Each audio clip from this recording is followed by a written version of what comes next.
കൂടി കൂടിയാണ് ഈ പരിപാടി സംഘടിപ്പിച്ചത്. അതിലുപരിയായിട്ട് ഇന്നത്തെ ഏഴാണെങ്കിൽ നമുക്ക് നാളെ വളരെ നിർണായകമായ ഒരു ദിവസമാണ് സ്ത്രീകളെ സംബന്ധിച്ച് അന്തർദേശീയ വനിതാ ദിനം. ആക്ച്വലി നമ്മളൊരു അന്തർദേശീയ വനിതാ ദിനത്തിന്റെ ഒരു പശ്ചാത്തലത്തിലാണ് ഈ പരിപാടി ആലോചിച്ചത് തന്നെ.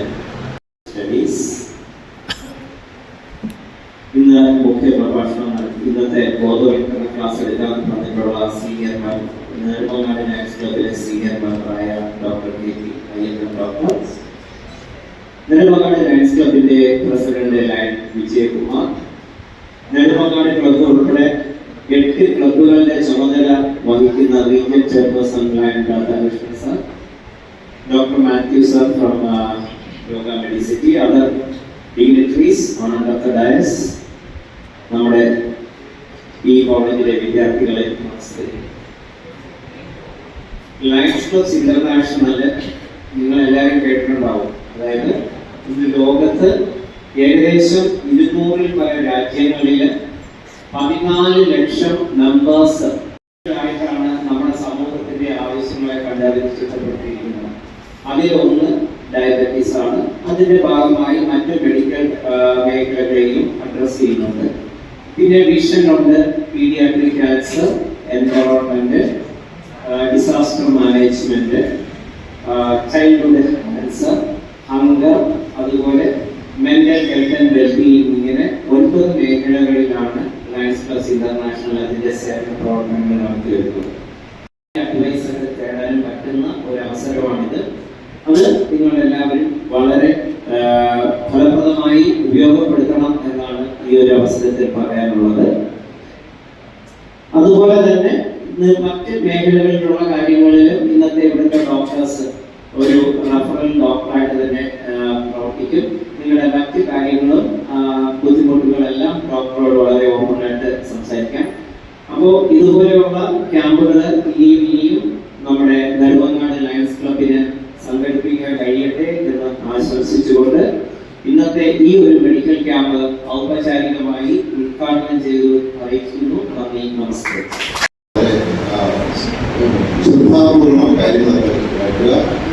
ഞാൻ എപ്പോഴും സ്കൂളിൽ പോയാൽ ഞാൻ പറയുന്ന ഒരേ കാര്യം നിങ്ങളാണ് നാളെ നിൽക്കേണ്ടത്. കാര്യം നിങ്ങൾക്ക് എന്ത് സംഭവിച്ചാൽ അതിൽ നല്ലതായ ചിന്തയായാലും അത് നമ്മുടെ രാജ്യത്തിൽ അതുകൊണ്ട് നിങ്ങൾ എപ്പോഴും ഈ അല്ലെങ്കിൽ വിദ്യാർത്ഥികളുടെ എല്ലാ കാര്യത്തിലും അവരുടെ ഉന്നമനത്തിന് വേണ്ടിയുള്ള പല കാര്യങ്ങളും സംഭവിക്കുന്നുണ്ട്. അവർ എന്തെല്ലാം രീതിയിൽ മാർഗനിർദ്ദേശം ചെയ്യാമോ എല്ലാം ചെയ്യുന്നത്. നിങ്ങൾക്ക് എല്ലാം നല്ലത് ആശംസിക്കുന്നു. നാളെ വൈകുന്നേരത്തിനോട് എൻ്റെ മുന്നോടിയായിട്ട് ഇന്ന് വൈകുന്നേരത്തിന് വേണ്ടി നടത്തുന്ന ഒരു ക്യാമ്പിൽ പങ്കെടുക്കാൻ കഴിഞ്ഞത് വലിയ സന്തോഷമുണ്ട്. പിന്നെ ഈ കോളേജിൽ ലയനുള്ള നിലയിൽ ഞാൻ ആദ്യമായിട്ടാണ് വരുന്നത്. പക്ഷേ ഇതിന് മുമ്പ് ഞാൻ ഇവിടെ വന്നിട്ടുണ്ട്. എൻ്റെ ബന്ധു ആണ് ഇവിടെ സനൽകുമാർ എസ് എഡ്യൂക്കേഷൻ സെക്രട്ടറി. അദ്ദേഹത്തിൻ്റെ കൂടെ ഞാൻ സിവിൽ എഞ്ചിനീയർ കൂടെയാണ്. ഇതിൻ്റെ കൺസ്ട്രക്ഷൻ്റെ ചില കാര്യങ്ങൾക്ക് വേണ്ടി അദ്ദേഹം എന്നോട് സംശയം ചോദിക്കുകയും അതുമായിട്ട് ബന്ധപ്പെട്ട് ഞാൻ വരികയും ചെയ്തിട്ടുള്ളതുകൊണ്ട് അതായത് 50% ക്യാൻസർ ആണ്. പിന്നെ രണ്ടാമത് വരുന്നത് ക്യാൻസർ ക്യാൻസറാണ്. അതാണ് കൂടുതലായിട്ട് രണ്ടാമതായി കാണുന്നത്. മൂന്നാമതെന്ന് നമ്മുടെ സമൂഹത്തിൽ, അതായത് ലോകത്തിൽ ഇന്ത്യ അതുപോലെ കേരളത്തിന് ലോകത്തിൽ മൂന്നാമതുള്ള ക്യാൻസറുകൾ വരുന്നത് ലിവർ ക്യാൻസറാണ്. നാലാമതാണ് ബ്രസ്റ്റ് ക്യാൻസർ ലോകത്തിൽ കാണുന്നത്.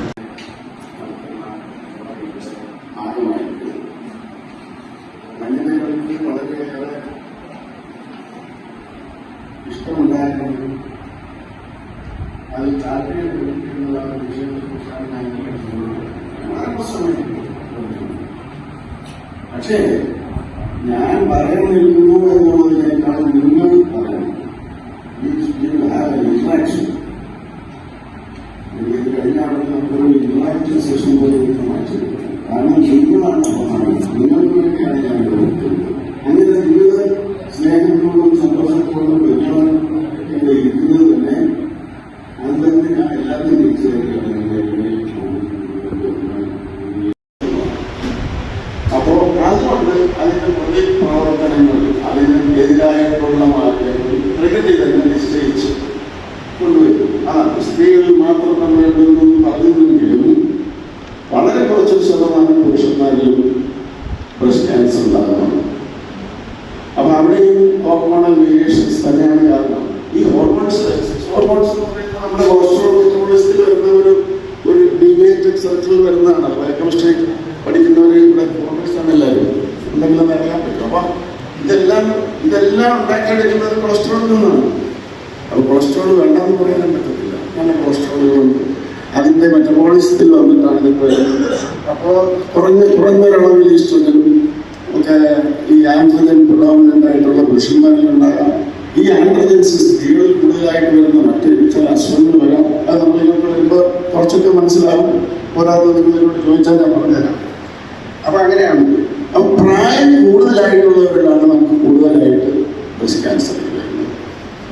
നിങ്ങളെപ്പോലെയുള്ള കൗമാരപ്രായക്കാർ ഇന്റർണൽസിലും അത് വളരെ കുറഞ്ഞ തോതിലേ കാണുന്നുള്ളൂ, ഇല്ല എന്ന് പറയാൻ കഴിയും. അപ്പോൾ പിന്നെ വേറൊരു കാര്യം, നമ്മുടെ അമ്മ, നമ്മുടെ സിസ്റ്റേഴ്സ്, സിബ്ലിങ്സ് ആർക്കെങ്കിലും ഇതുണ്ടായിരുന്നു എങ്കിൽ നമുക്ക് വരാനുള്ള സാധ്യത മറ്റുള്ളവരെക്കാൾ കൂടുതലാണ്. അപ്പോൾ അമ്മയ്ക്കോ ആർക്കെങ്കിലോ ഒരു പ്രശ്നം, ഒരു പ്രോബ്ലം ഉണ്ടായിരുന്നെങ്കിലോ സെഷൻ നമ്മുടെ കുട്ടികൾക്കും അധ്യാപകർക്കും നമ്മുടെ നാട്ടുകാർക്കും വേണ്ടി ഒരു മനോഹരമായ സെഷൻ നൽകിയതിന് താങ്ക് യു സോ മച്ച്. കോളേജിന്റെയും ഐക്യസ് കുടുംബത്തിന്റെയും പ്രത്യേകമായ നന്ദി ഞാൻ അറിയിക്കുന്നു. Thank you so much.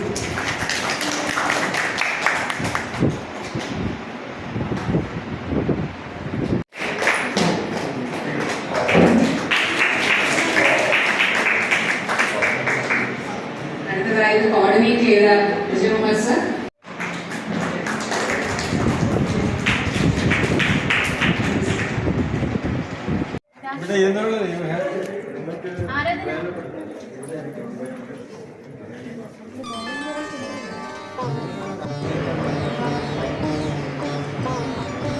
Yeah.